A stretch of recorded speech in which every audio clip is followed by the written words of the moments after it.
Shall I start now? Yes, please. Om Namo Bhagavate Vasudevaya.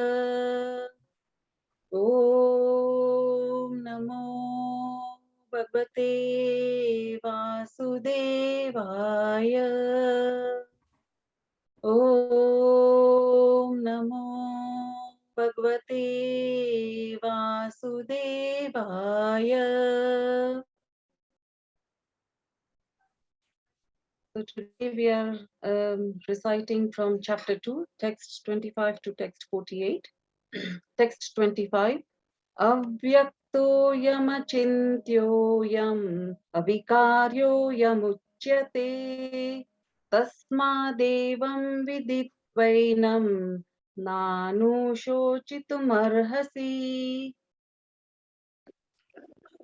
It is said that the soul is invisible, inconceivable, and immutable.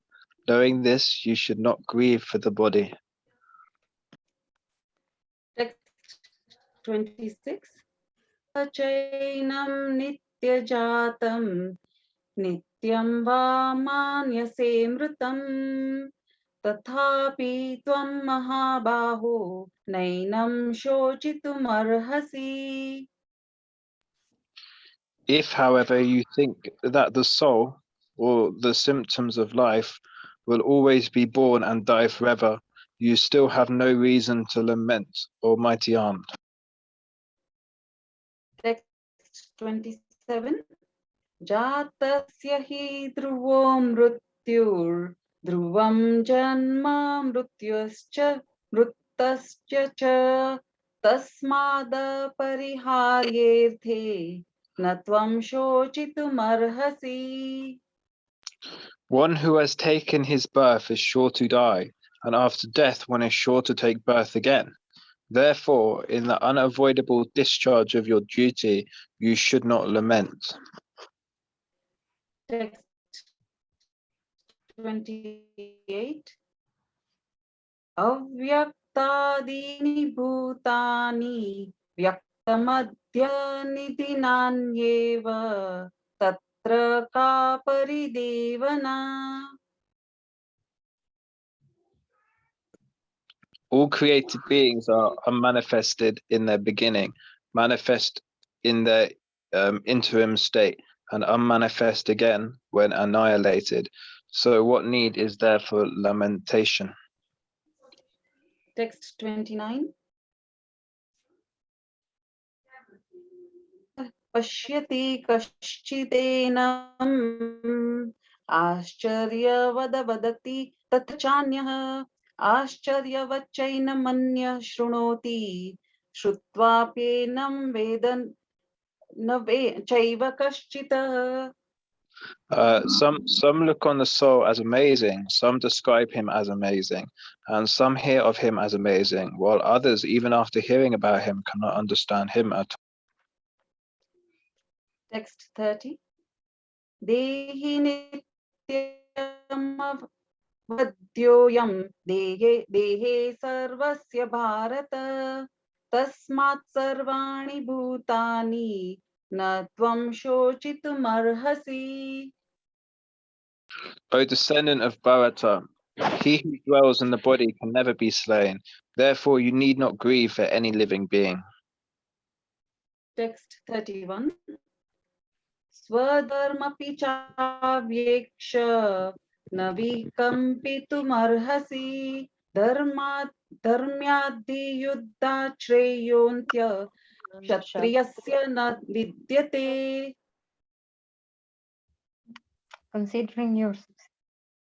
Considering your specific duty as a Kshatriya, you should know that there is no better engagement for you than fighting on religious principles, and so there is no need for any hesitation.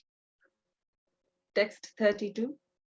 Yadrachaya chopapannam savrutam sukhinah kshatriyah partha labhante yuddhamidrusham.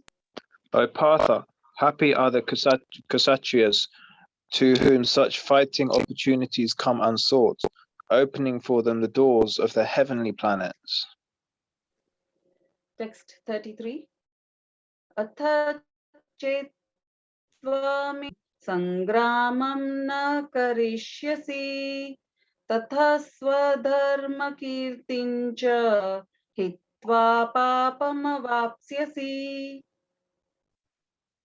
If, however, you do not perform your religious duty of fighting, then you will certainly incur sins for neglecting your duties and thus lose your reputation as a fighter.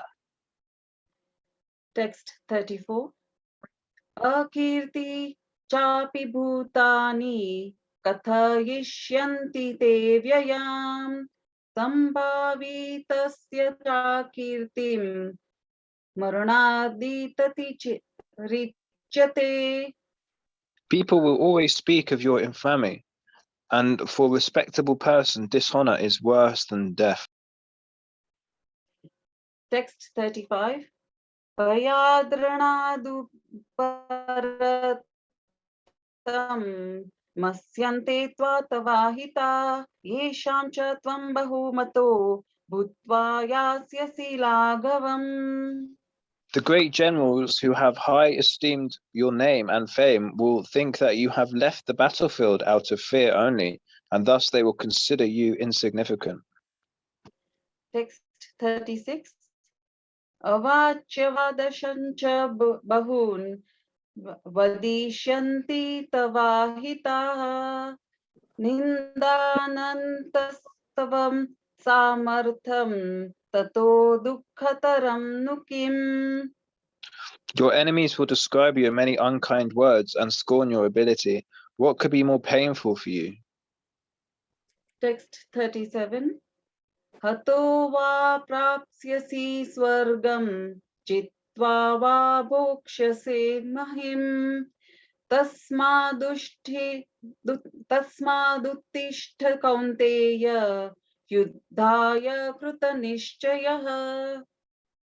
O son of Kunti, either you will be killed on the battlefield and attain the heavenly planets, or you will conquer and enjoy the earthly kingdom. Therefore, get up with determination and fight. Text 38. Sukha dukkhe same krutva labha labhau jaya jayau tato yuddhaya yujjasva naivam papam avapsyasi. Do thou fight for the sake of fighting, without considering happiness or distress, loss or gain, victory or defeat, and by doing so you shall never incur sin. Text 39. Eshanto bihita sankhye buddhiyorge buddhiryoge tviva ma shrunu buddhaya yukto yaya partha karma bandhan prahasyasi. Thus I have described this knowledge to you through analytical study.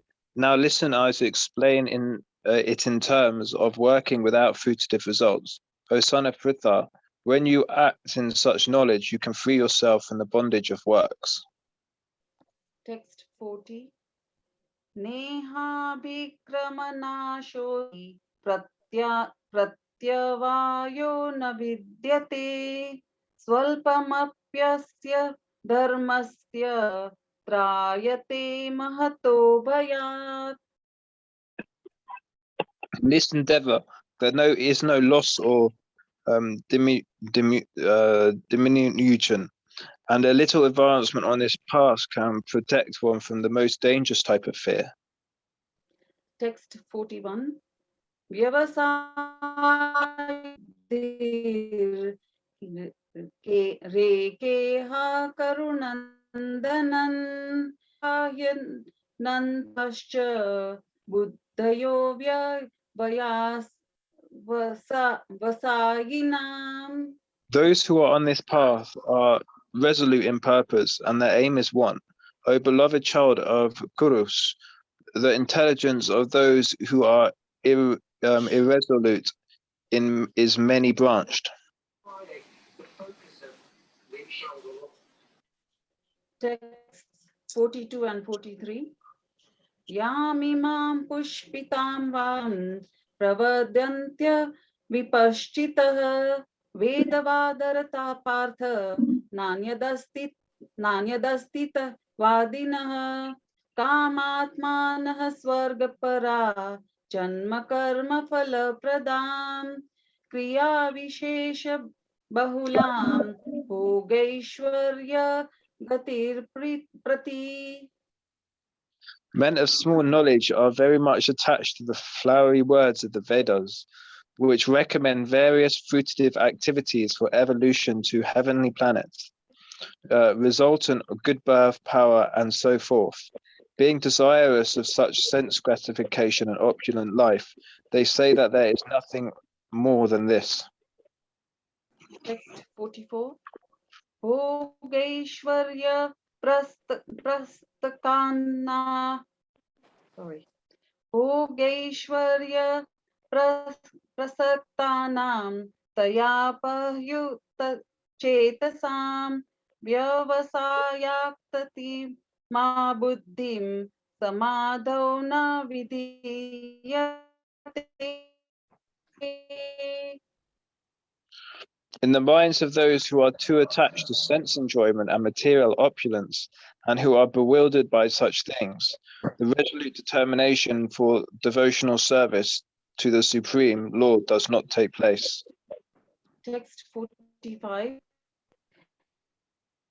Traigunya Vishaya Veda Nistraiguryo Bhavarjuna Nirdvadvando Nitya Sattva Stho Niyoga Kshema Atmavan. The Vedas deal mainly with the subject of the three modes of material nature.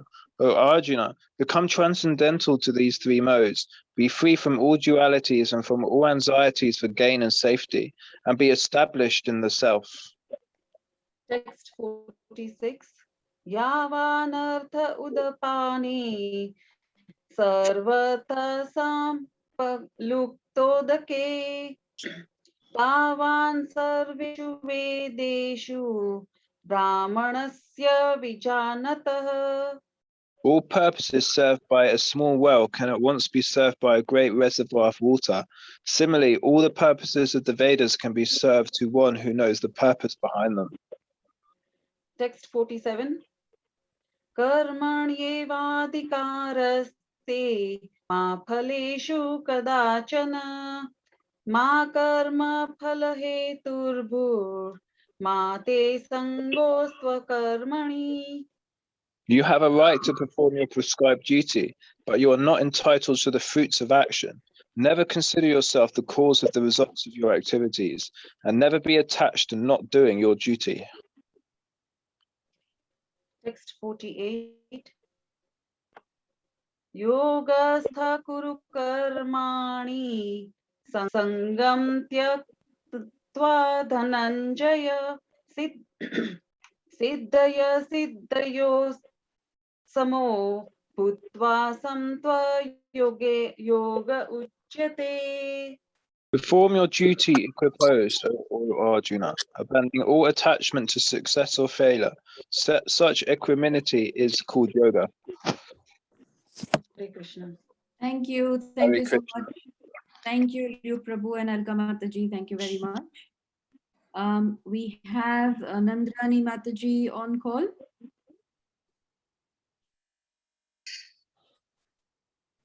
Hare Krishna, everyone. Hare Krishna. Thank you. Over to you, Nandrane Mataji. Thank you. Hare Krishna, everybody. My grateful thanks to Alka and Luke for a wonderful recitation. So today, dear devotees, we will be focusing on the Bhagavad-Gita, chapter 2, verse 47. Om Namo Bhagavate Vasudevaya. Om Namo Bhagavate Vasudevaya. Om Namo Bhagavate Vasudevaya. Karmani eva adhikarate na phaleshu kadachana ma karma phale tirubhu, ma te sango astu karmani. I'll just go for word. Karmani, in prescribed duties. Eva, certainly. Adhikar, right. Te, of you. Ma, never. Phaleshu, in the fruits. Kadachana, at any time. Ma, never. Karma phal, in the result of the work. Hetu, cause. Bu, become. Ma, never. Te, of you. Sangha, attachment. Astu, there should be. Karmani, in not doing prescribed duties. Translation. You have a right to perform your prescribed duty, but you are not entitled to the fruits of action. Never consider yourself the cause of the results of your activities, and never be attached to not doing your duty. We'll just do the invocation. Om Jnana Timrandasya Jnananjana Shalakaya Chakshuranmilitam Yena Tasmai Shri Guruve Namaha Shri Chaitanya Manobhistam Stapinam Yena Bhutale Swayam Rupa Kadamayam Dadati Swapadantikam.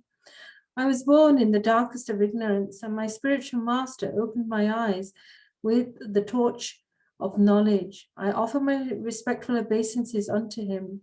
When will Srila Rupa Goswami Prabhupada, who has established within the material world the mission to fulfill the desire of Lord Chaitanya, give me shelter under his feet, under his lotus feet? He Krishna Karuna Sindhu Dinabandhu Jagatpate Gopesha Gopika Kanta Radha Kanta Namostute.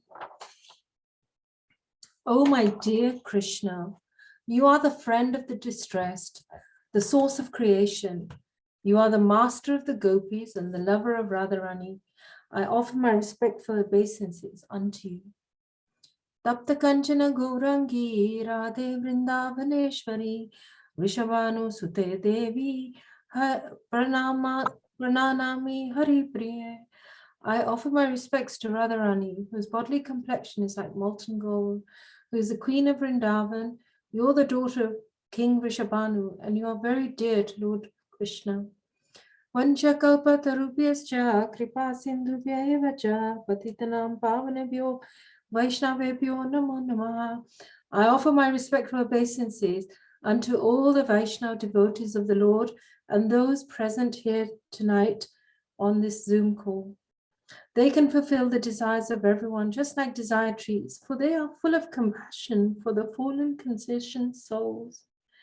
Shri Krishna Chaitanya Prabhu Nityananda Shri Advaita Shri Gadadhar Shri Vasudhi Gaura Bhaktavrinda.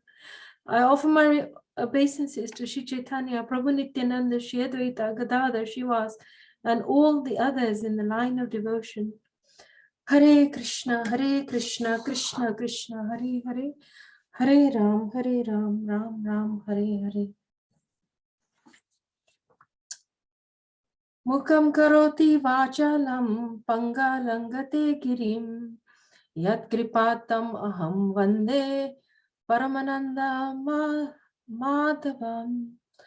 The Supreme Personality of Godhead in the form of Satchidananda Vigraha, transcendental bliss, knowledge and eternity, I offer my respectful obeisances unto him who turns a dumb man into an eloquent speaker and enables the lame to cross mountains. Such is the mercy of the Lord. So what a beautiful verse we have today. I'm just going to repeat the translation and then I'll go through the purport and then just do a brief explanation of my realization and understanding, and then we'll open up for some questions. Translation: you have a right to perform your prescribed duty, but you are not entitled to the fruits of action. Never consider yourself the cause of the results of your activities, and never be attached to not doing your duty. Purport by His Divine Grace, Srila Prabhupada. There are three considerations here: prescribed duties, capricious work, and inaction. Prescribed duties are activities enjoined in terms of one's acquired modes of material nature. Capricious work means actions without the sanction of authority. And inaction means not performing one's duties.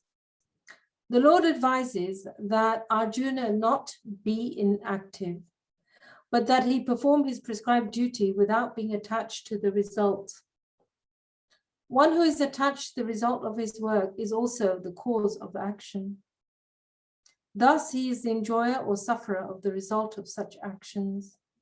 As far as prescribed duties are concerned, they can be fitted into three subdivisions, namely routine work, emergency work, and desired activities. Routine work performed as an obligation in terms of scriptural injunctions without desire for results is action in the mode of goodness. Work with results become the cause of bondage. Therefore, such work is not auspicious. Everyone has his propriety right in regard to prescribed duties, but should act without attachment to the result. Such disinterested obligatory duties doubtlessly lead one to the path of liberation. Arjuna was therefore advised by the Lord to fight as a matter of duty without attachment to the result. His non-participation in the battle is another side of attachment. Since attachment never leads one to the path of salvation, any attachment, positive or negative, is a cause for bondage. Inaction is sinful. Therefore, fighting as a matter of duty was the only auspicious path of salvation for Arjuna. So this is probably one of the most powerful verses in the Bhagavad-Gita when it comes to how we live our daily life and how we take action, how we make decisions. And certainly in the Bhagavad-Gita, we have read right in chapter 1, well, actually, even before we go to chapter 1, the history of the Pandavas and the Kauravas. Now, the Pandavas were the devotees of the Lord, and they were very much dependent on the Lord. And when we say they were dependent on the Lord, they were innocently and honestly trying to do their best. Whereas their cousins, namely Dhritarashtra and Duryodhana, what's interesting is that Dhritarashtra is wounded. He's born blind, and he can't accept the fact that being born blind, he feels that he's been hard done by.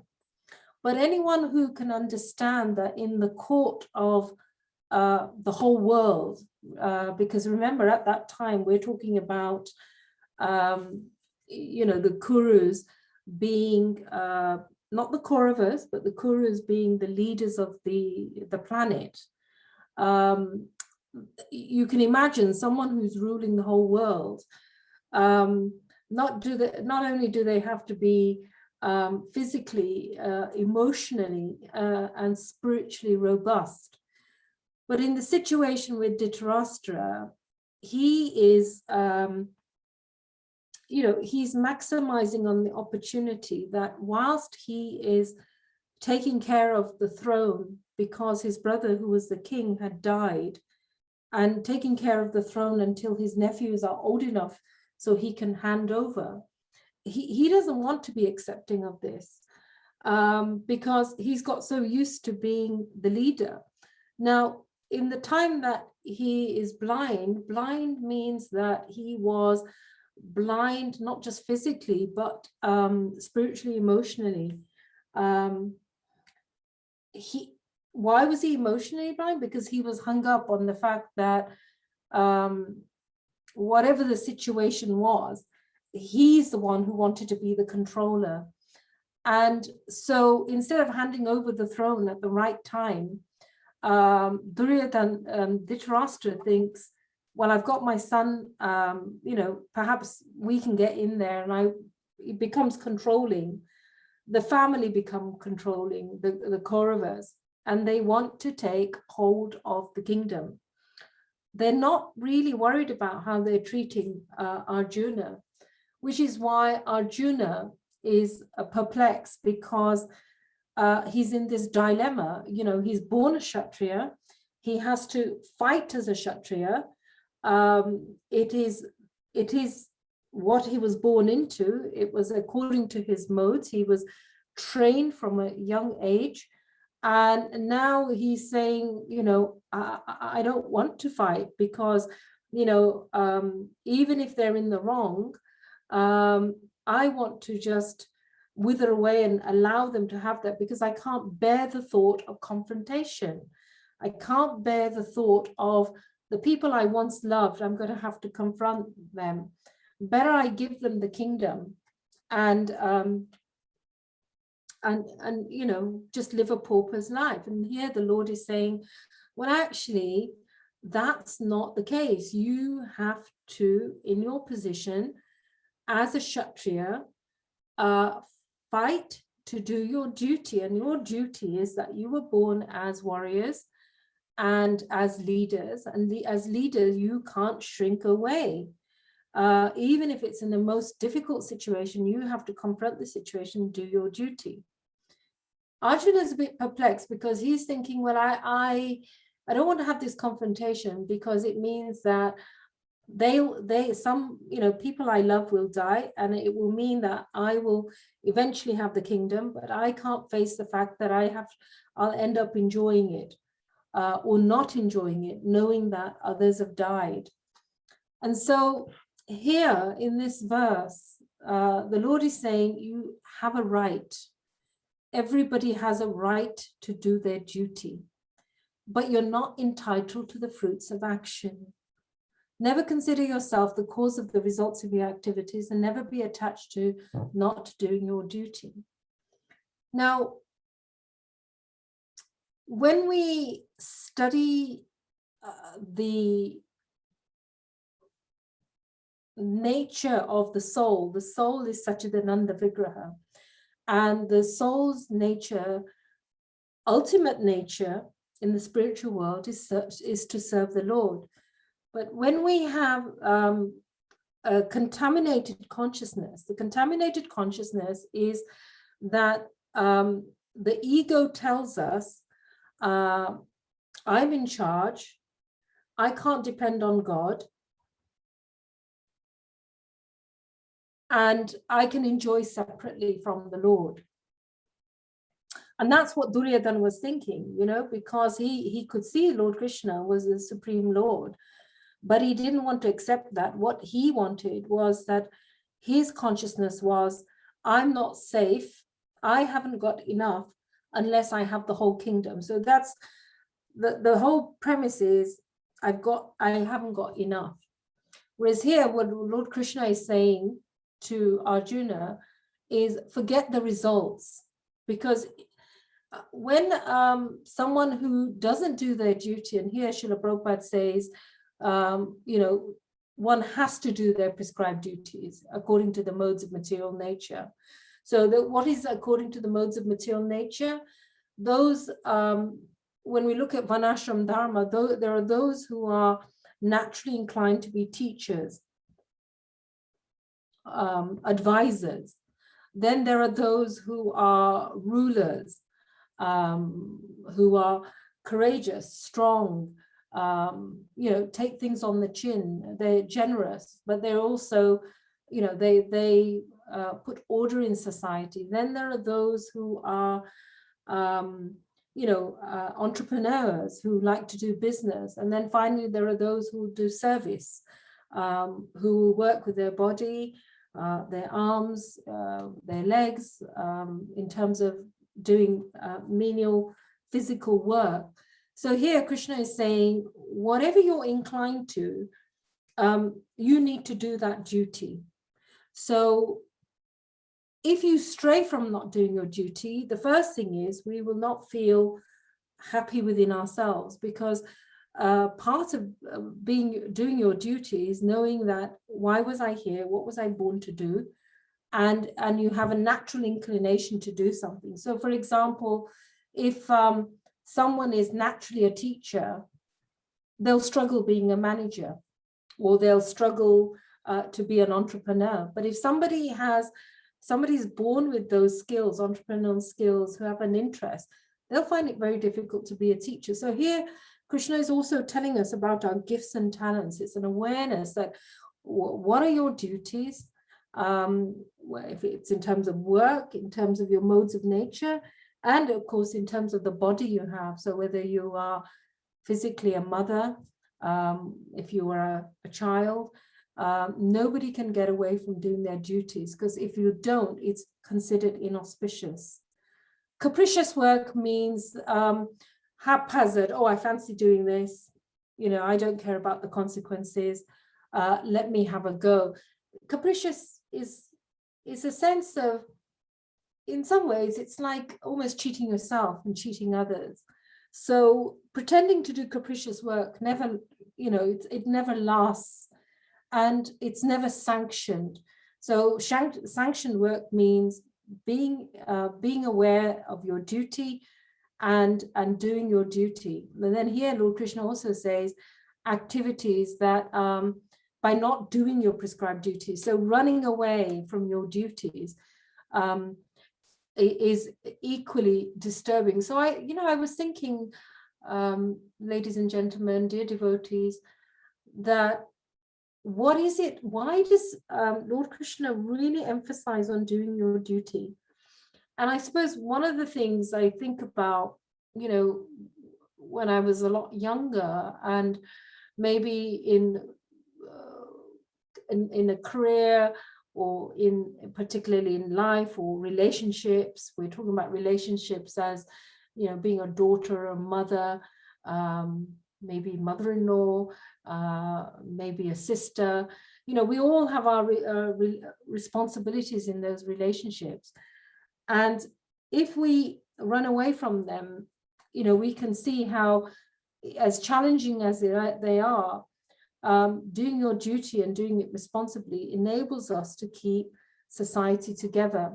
By running away, one thing I do realize is that when you do your duty in the most difficult times, no matter how difficult it is, tolerance, fortitude, in the end, in the automobile life, you realize, actually, I'm really glad I did that duty, because now I have the realizations that actually I'm not in control, that all the things that frustrated in my life, all the things I tried to control at work, all the targets that they put on me, all the challenges that I had in my life,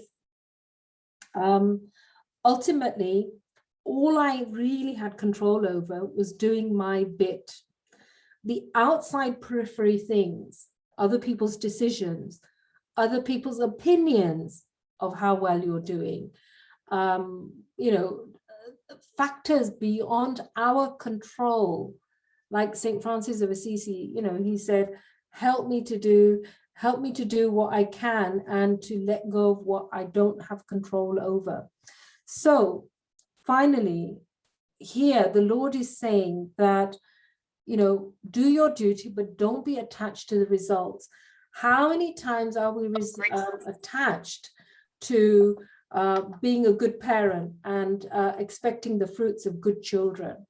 And if our children don't toe the line, like in the story of Prahlad Maharaj and Hiranyakashipu, Hiranyakashipu is loving to his child. He wants to inquire, he wants to know why the teachers aren't teaching him what his son needs to learn. And then when he feels he's got no control over his son or others, he becomes aggressive and hostile. So, that's what attachment does, because attachment brings lust, anger, greed. And according to our modes of nature, how we do our duty, whatever happens in terms of the results, the question we have to ask ourselves is, am I doing my duty? And am I attached to the result? Am I attached to an outcome at work? Am I attached to a target? Because there's only so much you can humanly do. But the other things that you have no control over, and if you make yourself responsible, you make yourself ill and accountable, and you factor out that actually ultimately Lord Krishna is saying, no matter what the outcome, what's really, really important is that you do your duty. You don't neglect your duty, but the outcome's not yours, good or bad. And that relinquishes us from that kind of demoniac mentality like Hiranyakashipu, where he needs to control others, he needs to have control, he needs to have things happening the way he wants to. He wants things to work out the way he planned. And then, of course, when it doesn't work out like that and everything goes to pot, he falls apart by literally making life difficult for himself and others. So I'm going to stop there, and I'm just going to read this final translation and, open up for comments. So here we go. The translation is, you have a right to perform your prescribed duty, but you're not entitled to the fruits of action. Never consider yourself the cause of the result of your activities, and never be attached to not doing your duty. And actually, I apologize. Before I actually open up for questions, I want to share something that Srila Prabhupada wrote while he was traveling on the Jaladuta. I think somebody's got their... Meena, is it all right if you can just switch off your mute, please? I don't have anything. Okay, No, I don't really want. I'll read Srila Prabhupada later. Does anybody have any questions? So પછી એવો કોઈ light? Yeah, that's quite nice. Because I think this will look But then you have to wait with the trousers. trouser. Doesn't matter. It's better to than wearing. Yeah, wear that one, orange one. Does anybody have any questions, or are you happy with the class? Any comments? Any corrections? Right, Sanjay? Hare Krishna Mataji, my humble obeisances to you. Thank you, Rupa. Wow, wonderful class, wonderful. We wanted to hear more, I think, from you. It was so good. It was actually very, very, like every word, every sentence was very meaningful. I don't have any questions, but yeah, I just wanted to say that it was so good. I want to hear it again, actually. It was very, very fruitful, because from our experiences, like you said, like after we have done our duty, though the obstacles or the challenges are really, really difficult, when we have done it, and after many years, when we realize that, thank God I did that as a duty, Yeah. it is very much like you're satisfied with yourself, that no matter how difficult it was, no matter how much energy, time and effort you put into it, but because you did it, you're glad that you did it. So that's a very important thing, because sometimes like by human nature, when time gets tough and it's really difficult, we just want to give up, just like Arjuna wanted to give up. Yeah. So yeah, sometimes and it's so that the force is so much to give up. Yeah. Like it's a struggle to like struggle to carry on. It is a struggle to carry on, but yes, many years later we realize that, thank God we did it. And if you have like I think if we have faith in Krishna, like in one of the verses Krishna says in the Bhagavad-Gita, yoga shema vahamyaham. So you can really feel that Krishna has pulled you through, because sometimes it's so difficult and we are just struggling, And because of our faith, actually, Krishna, when you realize after many years that actually I didn't do it. Like my mom used to work very, very hard when she was younger. She had too many responsibilities. And many years later, she realized that, and she used to tell, I was a little girl that time, and she used to say, I had such difficult times, but I just did my duty, and I didn't do it actually. God did it. God did it. So, you realize that Krishna actually carries us through, and just that when we just can't carry on anymore, we give up, but Krishna carries us through, and then you think, wow, how did that happen? Everything is all right now. So Krishna does help actually, if you have faith, strong faith. Thank you for that, Rupa. And I think, what you said was very profound, that actually what your mother said, that, yes, it was really hard, but now I know that Krishna carried me. And when we think about the setting of the Bhagavad-Gita, and I think it's really important for everybody to realize that in the setting of the Bhagavad-Gita, Duryodhana had the best army. He had Krishna's army. He was very happy to use Krishna's resources. He didn't want Krishna on his side, but he wanted the resources. And then he had grandfather Bhishma and all the teachers. And, in some ways, Duryodhana's army seemed invincible. And yet Arjuna chooses Lord Krishna.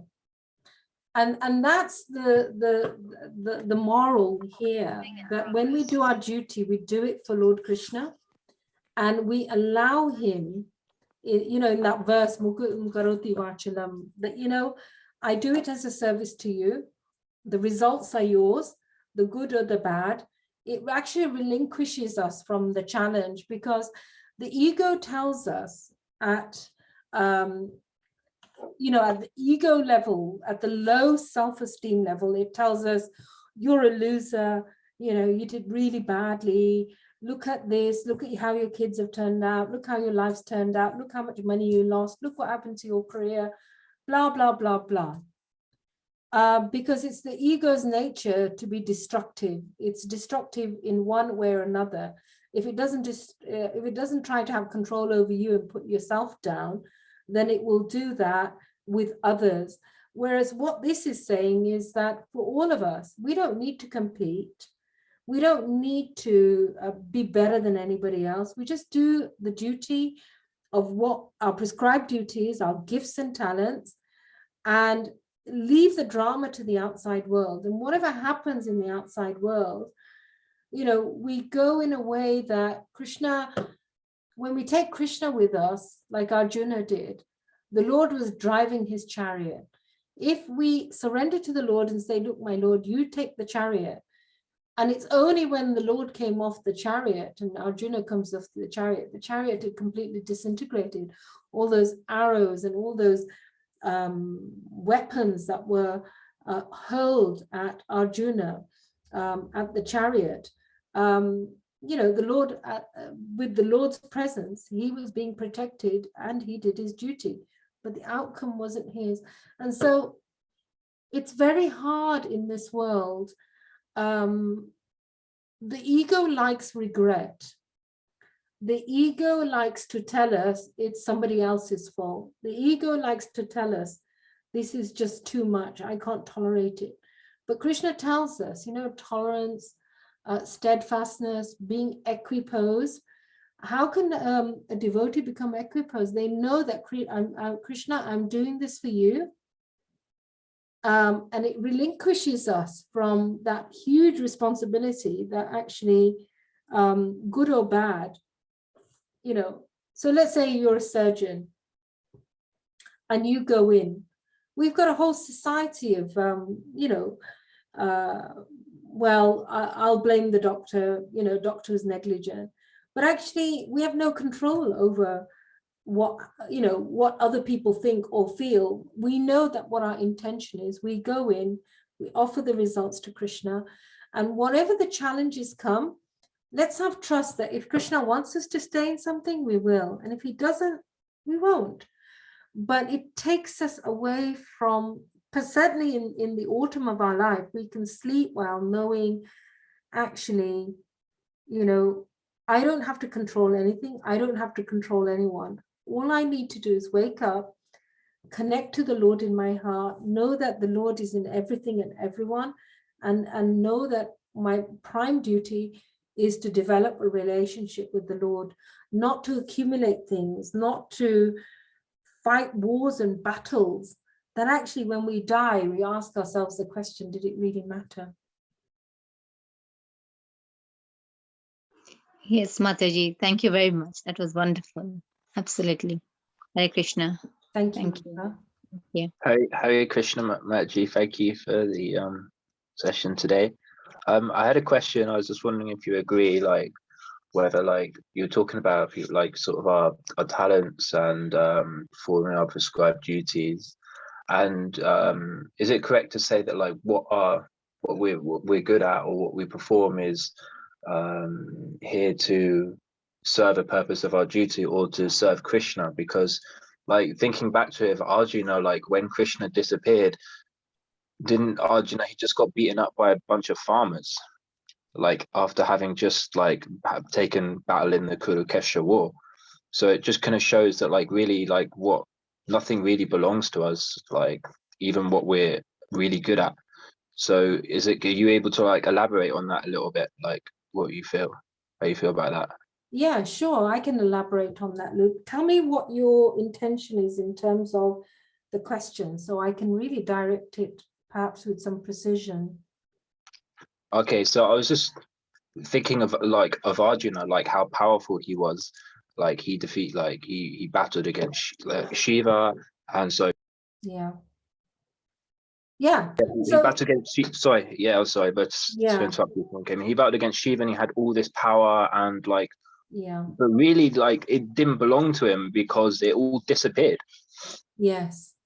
Yeah. And so Luke, when we look at the most fundamental level of our existence, actually, first I have to thank you for the question. From the moment of inception that we come into the material body, we think we have control, but we're planted into a womb. And, we grow. And our limbs grow, our organs grow, our eyes grow, our nails grow. And we come into this world and we're helpless and we're looked after by our mother or our caregivers. And then as soon as we feel we have some independence, we say, thank you very much, Krishna. The ego, edging God out. I edge God out and I get on with it. So at the human level, that's how we're functioning in life. That, with avidya, we've forgotten. But with Arjuna, he was always conscious of Krishna. And when we know that when the omens were there, after the Battle of Kurukshetra, Maharaj Yudhishthira, they were perceiving all the omens. And they knew that this was because Lord Krishna wasn't present. So for them, because they were devotees, Arjuna had understood that in his surrender, whatever the outcome the Lord wanted, Arjuna acted as his instrument. So when Arjuna, let's say the Lord had left, the issue isn't so much about Arjuna being beaten up and the Lord not being there, because even in some situations we'll feel like the Lord's not there. Even in Prahlad's situation, his father is victimizing him.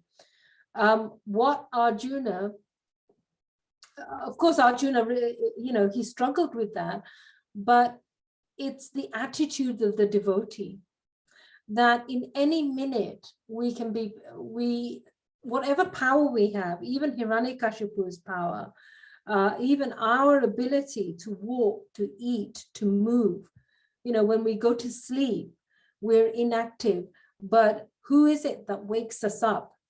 Who is it that enables us to walk? Who is it that enables us to breathe? Who is it that enables us to, if we don't recognize at that fundamental level that actually we're so powerless in this world. So this is where the problem is actually, Luke. In this verse, it's telling us that we have a right to do our duty, but we don't have a right to the fruits of the action. So whether we get beat up like Arjuna or whether we're successful, the outcome is not ours. But what it's teaching us is really about how we respond to that situation. So in that situation when Arjuna, because Lord Krishna left, and I think he went to try and protect his, the queens of Dwarka. He felt really bad. He couldn't do that. But we have to understand that that was Arjuna's lesson as well, that sometimes we'll be empowered and sometimes we won't be. But the outcome is not ours, either way, success or failure.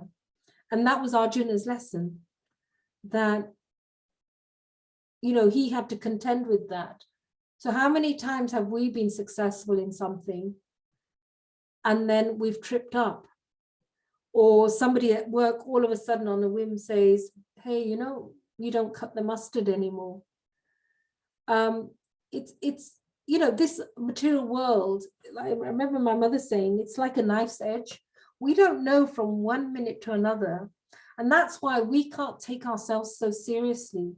We can only take our duty and our service to Lord Krishna seriously, and refrain from the result. I hope that answers your question. If it doesn't, you can probe it a bit more, Luke, if you wish.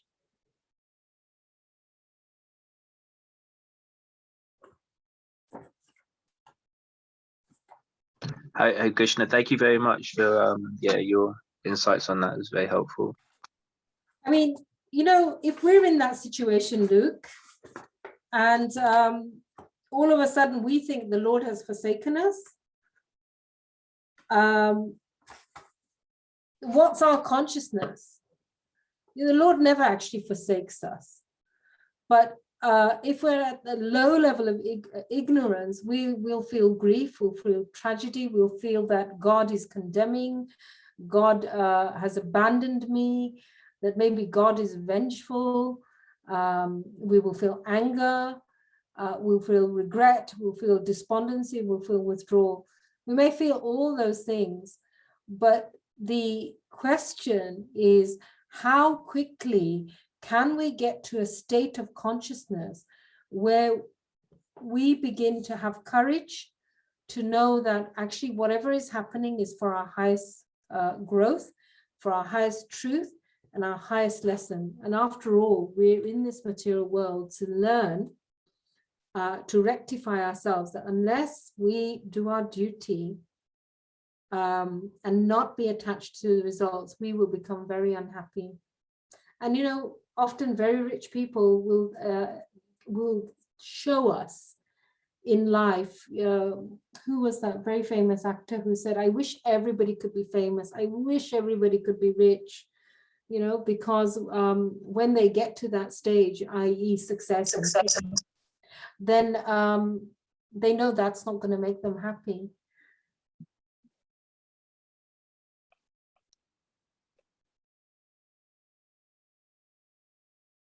Yeah. So one thing as well is like with Arjuna, when his power got taken away, it was almost, was it sort of like it was a lesson that he had to learn? Was it like it was something which he had to like learn? Was it because like he went from being like the strongest being in the whole planet to like just being like being beaten up by a few farmers? So it's like it's a massive like difference of what happened. So I'm just wondering like what the lesson was there. Like the lesson is that we're not in control of the outcome. Here Arjuna's fighting, it's the war of the world, right? We're talking about incomprehensible battle, and he's successful because Lord Krishna was there. I mean, Lord Krishna said, I'm not fighting, but Lord always protects his devotees. And it doesn't mean in this situation the Lord didn't protect him, but Arjuna's lesson was that, yes, the Lord asked him to look after the queens, but the outcome wasn't his. And what Arjuna struggled with was the outcome. Do you see what I mean? Yeah. And in life, you know, we're gonna be beaten up by things, you know, we're gonna be beaten up by life. But you know, so what? Here it's saying Arjun was beating himself up. He felt like a failure. Why did that happen to me? But Krishna is clearly saying, and you've picked such a lovely example, Luke, is that we have a right to perform the duty, the prescribed duty, but you're not entitled to the fruits of action. So that was Arjun's lesson, wasn't it? And how many times do we read Bhagavad-Gita and we forget? How many times do we read Bhagavatam and we learn a lesson? And this is the nature of the soul, that we can forget. We're forgetful. So we need to be in the association of devotees. We need to have the association of like this group, so that when we're regularly listening and reading and discussing and chanting, that tomorrow when you go out there and you don't have control over something, just remind yourself that Krishna has the ultimate outcome, not you. So you don't need to beat yourself up, and you don't need to be too arrogant about it. You know, I'm talking about me. You know, if I do something well, you know, that's just my ego telling me. But ultimately, the Lord's in charge. If I bumble this class, ultimately my prayer is the outcome is for the Lord. You know, and if you all go away feeling happy, it's the outcome is the Lord's, not mine. And equally, we will have that in our situation, you know, at home or at work or even in our service. Thank you.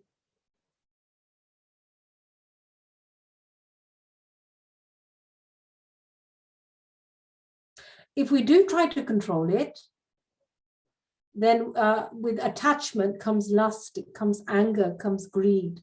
So then actually what it does is it starts to contaminate our consciousness, because we become wounded. So a surefire way is, even if other people wound us, what was it about even Nelson Mandela, you know, they could break his body and his bones, you know, even when you think about Haridas Thakur, but they couldn't break his will. And that's how we have to be, that we surrender the outcome to Krishna. If one day people think we're a success and the next day they think we're a failure, so be it. You know, don't take that too seriously, but take your spiritual life more seriously. Yeah, so would you agree that like you can work really, really hard towards something, but ultimately you have to be detached? You have to work hard for Krishna, Luke. Because if you don't work hard for Krishna, you can't say, I'm going to work and I'll be detached. Well, who are you doing it for? What are you doing it for? Because detached can actually make us indifferent. So this is not being indifferent, but it's about saying, Krishna, I work for you. Therefore, what should I do that's pleasing for you? I will do that so that it will please you. But ultimately, I know that I have minute independence. You are the source of everything.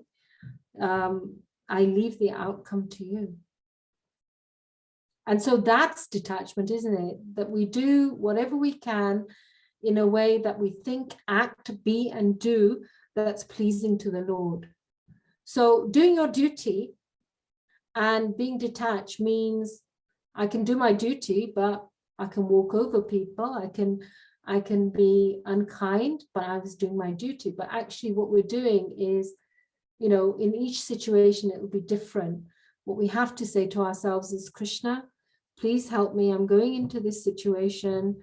Help me to have the understanding, the intelligence to be able to do this as an act of service to you in a way that's pleasing. And I promise to do my best, but the outcome isn't mine. And I think if we have a softer attitude like that, then that is detachment.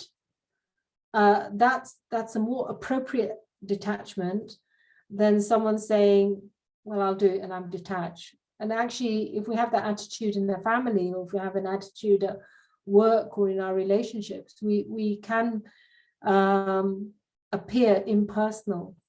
And the Krishna conscious philosophy is not impersonal, because ultimately what we're trying to do is connect with the Lord.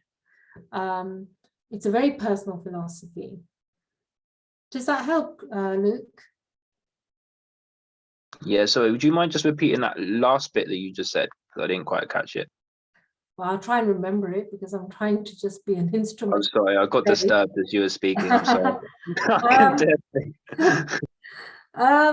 I think what I was trying to say was that I can't remember. Somebody will have to help me. But I think what I was trying to say was that the Krishna conscious philosophy is a personal philosophy. So Yeah. when we are trying to develop a relationship with the Lord, remember the Lord is within our heart. The Lord is all around. The Lord is within everyone's heart, and the Lord is a person. So here, this verse can work really well when we say, okay, my Lord, I'm going to go and do this duty. I will try and perform it in the best way that I think will be pleasing for you and kind. And, you know, I can be tolerant, and I leave the outcome to you. And that's all we have to do, be more personal with the Lord in terms of every thought, word, and action and deed that we do, because that way we know we're acting for the Lord. The outcome is not ours. You know, the outcome is his. And in the situation of Arjuna on the chariot, if he wants to protect Krishna Rakhe, Krishna Mare, doesn't matter. You know, whether he is going to protect me or whether he's not, I've done my bit. Let life unfold. That's detachment. So, you know, instead, so that kind of detachment, so you can lead you to roads that open up so wide and so long that we don't know where the Lord is going to take us. But if we try to control the world according to our small plans, you know, whether we want to be a millionaire or a billionaire or want to be the most successful person, the Lord may have bigger plans for us, but we've missed that opportunity. So that is why detachment is more about, let me be service to you and leave the outcome. And I think it's a more robust way of operating in the world. You know, we're less prone to falling apart without being indifferent.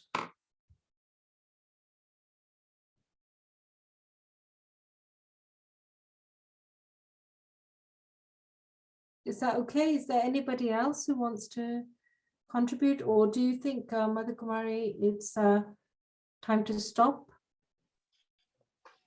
It's fine if nobody has any questions, but I just wanted to add, you already spoke about it, but I just wanted to add where you were saying that, you know, how being detached can sometimes make you a bit impersonal.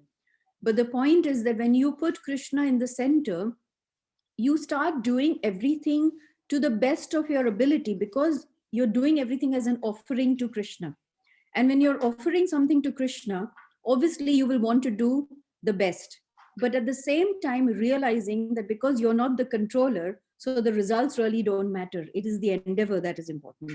So I think that was very beautifully explained by you. If nobody else has any questions, we can stop. But I think Seema Mataji, you had unmuted yourself. Do you have any questions? Yes, Hare Krishna Mataji. Wonderful class, Mataji.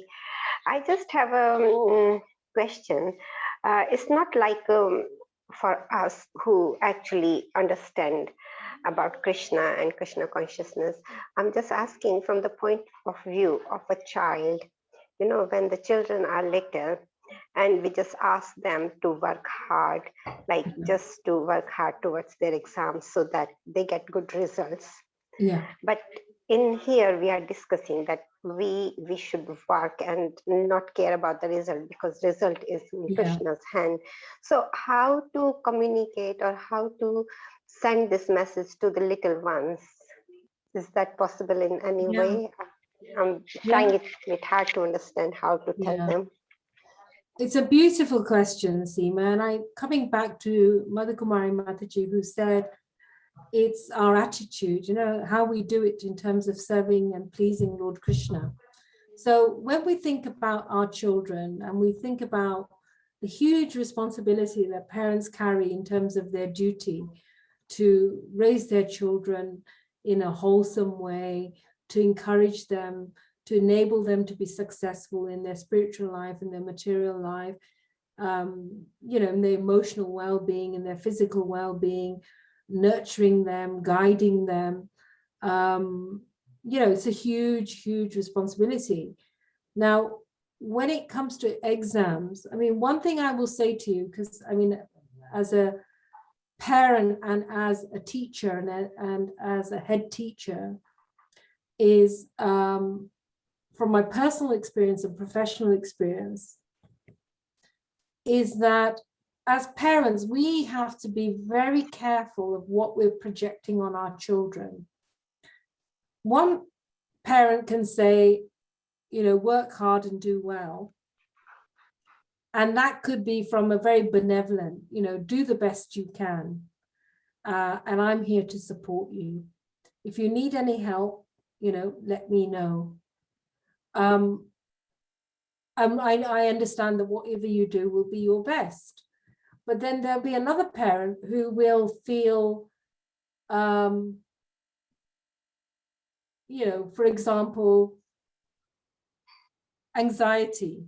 You know, there aren't many jobs out there. There's a lot of, I mean, I grew up in the 70s, you know, with Enoch Powell and the Rivers of Blood. And there were things, you know, there were signs saying no blacks, no Irish, no dogs. So, you know, from my side, you know, my parents were very probably concerned that, you know, there was discrimination, that, you know, you're not going to get your jobs. You never know about instability. You know, some families had to move countries. So, you know, it depends. Some people can project their fears on their children. They may project their ambitions on their children. So as a parent, your duty is to raise your child in a way that they can do the best in their capacity. It's no good flogging a child and your ambitions, because the child will know whether it's your ambition or whether it's you are genuinely there for them. So I think the first thing we have to do as parents in encouraging our children is to look within ourselves how we're supporting them. Then looking at, not everyone's going to be a Shakespeare. You know, like Lord Krishna says, you know, your duty is according to your modes. So we have to look at what our children's tendencies are. You know, not every child will be a Shakespeare or a Plato or a, you know, Pythagoras. There will be some children who will be cognitively doing really well, but they may have dyslexia or they may have special needs. You know, you try and, you know, keep telling them you've got to do well, you've got to do well. Well, that's not going to help them, because, you know, the chances are they're doing their well. So I think for parents, what we have to do, all the research is saying right now that children who have difficulties and challenges are their lack of attachment with the significant caregiver. So what we've got to try and do is step very carefully and, you know, first of all, know how well we're doing our duty in nurturing our children and not projecting our insecurities, our fears, all of that. And then try and find a way that, you know, get to know your child. I mean, some of us have been brought up where our parents didn't really know us. You know, we had to be quiet, submissive, and get on with it. But, you know, if you really want to encourage your child to study, then, you know, you've got to find out what's their interest, what's their passion. I remember my son was really great in rugby. And I had this view, well, rugby's not going to pay the bills, you know. You know, do ICT, you're gifted and talented in that. And I remember my son saying one day, well, it doesn't make my heart sing. And I realized that I was coming from a place of material success rather than, you know, okay, what's his interest and how can I encourage him whatever he does, that he can try and put Lord Krishna in the center, empower him like Arjuna, that, you're not on your own in this world. You've got Lord Krishna by your side. Do the best you can. I'm here to serve you. And I think it's very tricky, because as parents, you can be the best parent, and your child will ultimately, because the nature of the soul is to be independent. So what you have to do is just sincerely just do your best as a parent. Know that, have I done my best? Have I encouraged my child? Have I given the child the supports? Have I judged my child? Do I need to let go of the judgment? Do I need to let go of the nagging? Do I need to let go of my fears? And how can I support my child in the best way I can? And then Krishna, I leave it to you. And I've sat sometimes as a parent, especially when they were teenagers, or even, younger, thinking, I've done my best, Krishna, I'm going to put them on your lap. I need your help, because, sometimes we can become over controlling. So I think that's the thing, Seema, we've got to be very introspective about ourselves, but know that if we are doing a duty that's pleasing to Krishna, then we will do our best. And kindness, compassion, understanding, non-judgmentalism isn't soft and, it's not soft. It's not a soft way of operating in the world. We have to discern. So, we need to be able to discern when our children are, but always in a kindly way, I hope that helps, because what a lot of parents will do is feel guilty. And don't think that, like Hiranyakashipu, if you study Canto 7, Hiranyakashipu wants his child to have the best education. He does that. He encourages his child, but his child comes back and says, "That's not going to cut the mustard with me. This is what his child had a different plan. His child was a different person. He was a devotee of the Lord, but that enraged him." So I think whenever you're in a situation where you feel you're responsible for somebody, and you're responsible for motivating and helping them, remember that you are going to be the biggest role model. It's not what you say, but it's what you do. And, actions speak louder than words. And I think what we have to do time after time, and all the research shows that how you behave as a parent, how you respond in a difficult circumstance, you're showing your child that's how to be. I hope that helps. Yes, thank you, Mataji. You explained it very nicely. Thank you so much. Thank you.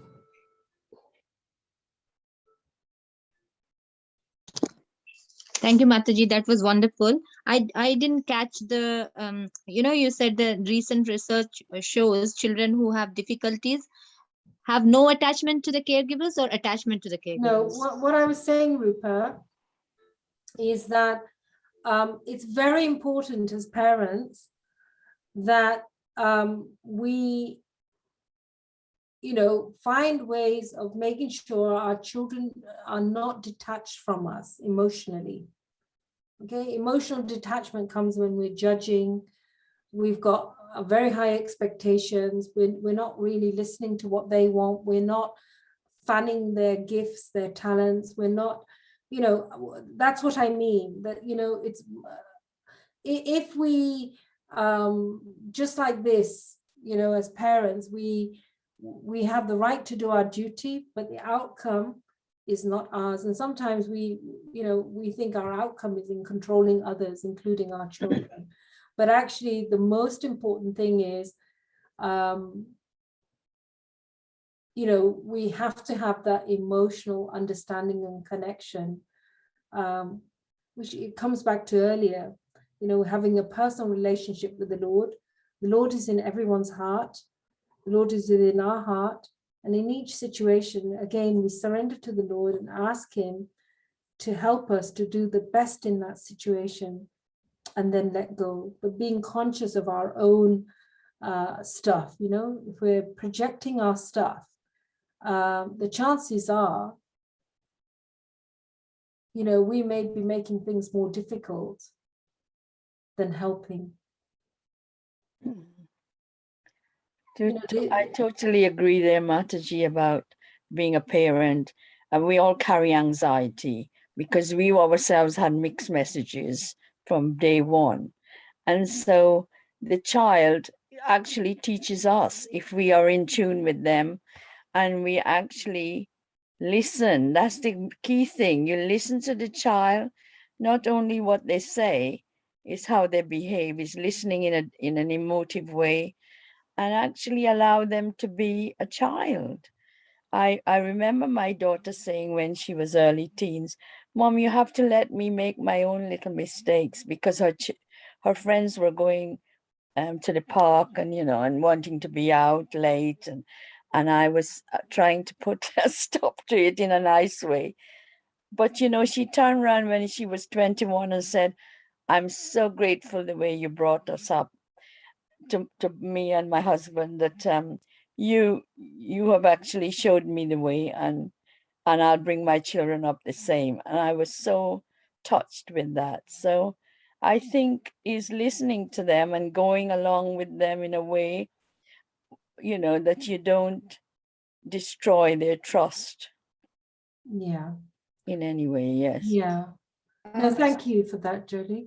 I'm just going to interrupt for 1 minute. Yeah. It's already 9 o'clock. So if the devotees would like to leave the chat, you're welcome to. But if you still have more questions or discussions, again, you're welcome to, because I am conscious of the time. And Mother Kumari Mataji, may I just say that somebody from iPhone has put a message that today's verse should have been 246. Now, I apologize for that. It may be my fault. That No, it wasn't your fault at all. It was 247. It's my fault. When I was keying in, when I was doing the Zoom link, I typed 46 by mistake. So it's my fault. That's okay. But can I just say that coming back to the verse, this verse 246, all purposes served by a small well can be served by a great reservoir of water. Similarly, all the purposes of Vedas can be served by one who knows the purpose behind them. The purpose behind everything we've discussed today is that, you know, everything that we do is meant for the satisfaction of the Lord. That actually we think the ego and the living entity thinks it's independent of the Lord, but it never is. When we surrender to the Lord, what seems like crossing a huge ocean becomes, you know, a small reservoir of water, or a, what shall we say, what we can tap into a small reservoir. Ultimately, you know, what can be served by a small well can be served by a great reservoir. So it's you know, why depend on just yourself? You know, when you've got the Lord on the side, allow the Lord to unfold. Anyway, thank you. If anyone wants any more questions, I'm happy to stay. Otherwise, we can close the class, Mother Kumari Mataji.